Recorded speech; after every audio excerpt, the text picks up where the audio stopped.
ముసలైపోయింది, ఇంకా మాకి కుక్క వద్దు అని కొంతమంది అడవిలో వదిలేశారు ఒక కుక్కని.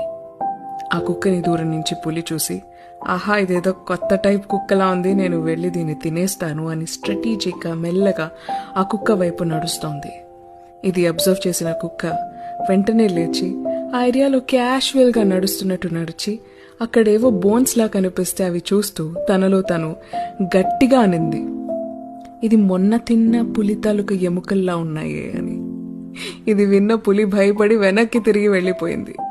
ఇదంతా చెట్టు మించి అబ్జర్వ్ చేస్తున్న కోతి మంకీ పులిని పిలిచి, లేదు లేదు అది ఎప్పటి నుంచో ఉన్న బోన్స్, నిన్ను భయపెట్టడానికి ఆ కుక్కలా అనింది, పదా నువ్వు దాన్ని తినే, నేను ఉంటా నీతో పాటు అని పులి మీదకి ఎక్కింది.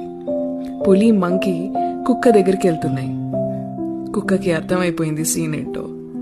సో ఇంకాసేపు క్యాషువల్గా నడుస్తున్నట్టు చేసి తనలో తను మాట్లాడుకున్నట్టు గట్టిగా మాట్లాడుకుని, ఇందాకే ఒక కోతిని పంపానే ఇంకో పులిని తీసుకురమ్మని, ఇంకా రాలేదేంటది అని అంది. ఇది విని పులికి చాలా కోపం వచ్చి ఆ మంకీనే తినేసింది. మోరల్ ఆఫ్ ద స్టోరీ ఏంటో తెలుసా? లైఫ్ మనల్ని ఎంతైనా బ్యాడ్ సిచ్యువేషన్లో పడేయచ్చు, కానీ నీ సర్వైవల్ ఎప్పుడూ నీ చేతుల్లోనే ఉంటుంది. సర్వైవల్ ఆఫ్ ద ఫిటెస్ట్ అంటారు కదా, actually survival of the smartest.